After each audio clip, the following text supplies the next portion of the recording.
Israel and Iran tonight playing down the apparent Israeli retaliatory strike inside Iranian territory.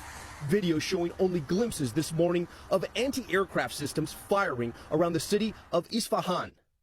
Israel fired 3 air-launched ballistic missiles into Iran last night, targeting an Iranian airbase, according to officials familiar with the operation.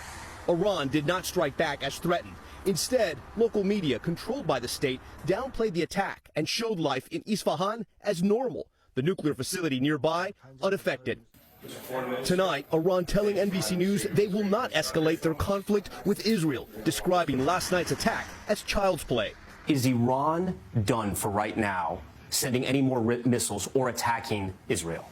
If Israel retaliates and comes up with a new adventurism, then we will respond. But if not, then we're done. We are concluded. Iran's foreign minister, Hussein Amir,